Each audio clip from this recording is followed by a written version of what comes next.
Breaking news now. Documents show that Dominion Voting Systems submitted a bid to the city of Philadelphia in 2020 to be considered as their contractor for voting machines. Those same documents reveal very little about the company's foreign connections.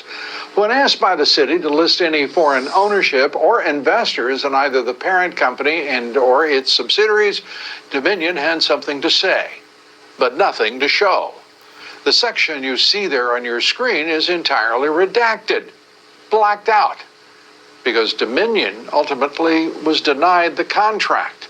In just 3 months before Dominion's bid, President Trump signed an executive order against foreign interference in our elections.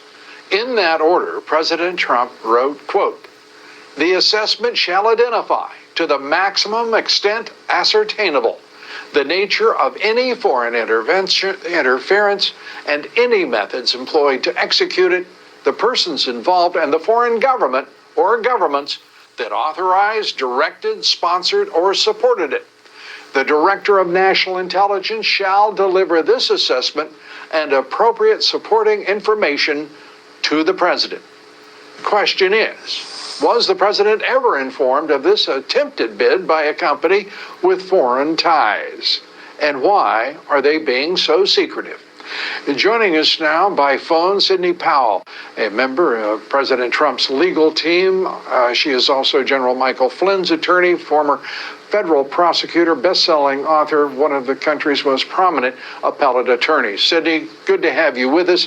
Dominion voting system seems to be figuring larger and larger in the interest of your legal team. And what is the latest? Oh, definitely, Lou. I've just gotten some stunning evidence from a first-hand witness, a high-ranking military officer who was present when Smartmatic was designed in a way that and I'm going to just read you some of these statements, if you don't mind, so I get them exactly right from the affidavit. Designed in a way that the system could change the vote of each voter without being detected. He wanted the software itself to function in such a manner that if the voter were to place their thumbprint or fingerprint on a scanner, then the thumbprint would be tied to a record of the voter's name and identity as having voted, but that voter would not be tracked to the changed vote. He made it clear that the system would have to be set up but not leave any evidence of the changed vote for a specific voter, and that there would be no evidence to show and nothing to contradict that the name or the fingerprint or thumbprint was going with a changed vote. Smartmatic agreed to create such a system and produce the software and hardware that accomplished the result for President Chavez. After the Smartmatic electoral management system was put in place, he closely observed several elections where the results were manipulated using the Smartmatic software. One such election was December 2006 when Chavez was running against Rosales.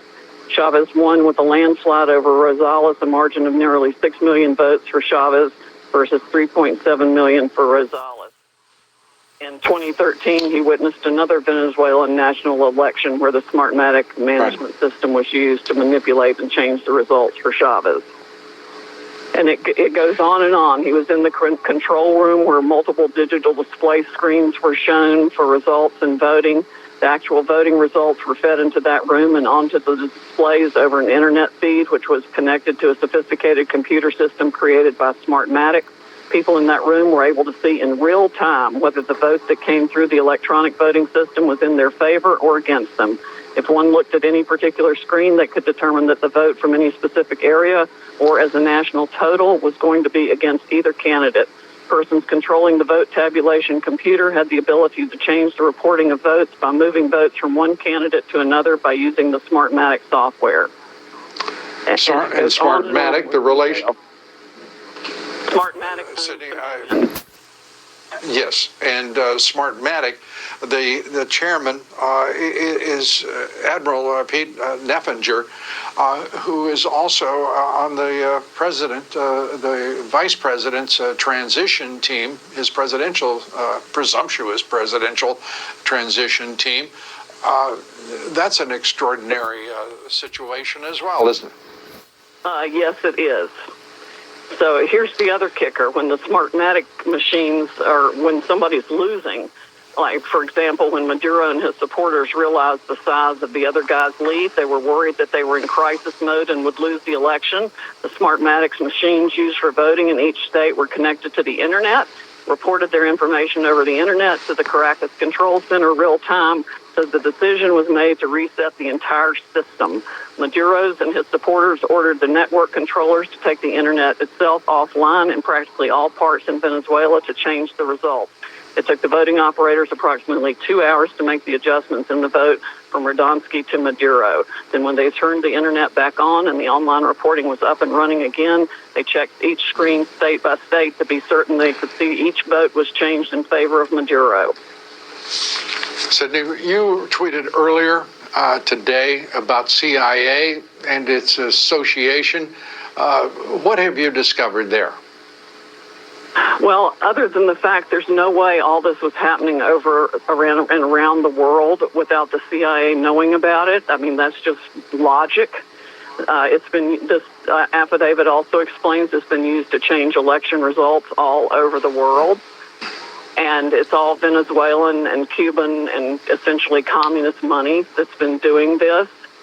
It's a foreign-owned company, as you mentioned earlier. The president of it is Mr. Neffinger, who is on Biden's very presumptuous and immediately failing transition team. And people have been reporting this to our government for several years, including Democrats, and nobody's done a damn thing about it, Lou. I can't even express how furious I am over this. Well, I share your fury and frustration, but I do have some news to break here at this moment. I have now received word from a highly reliable source that the FBI does have an investigative team that is now looking into this election. Now, what that means beyond that, but at least it's confirmation that they are investigating, and we'll see what moves, because there had been no indication that indeed publicly that they were involved. They are now. To that point, I'd just like to show, if we could put up the full screen, under what their authorities are when we talk about these state-run elections, even though they're federal elections for at least a sizable number of the candidates.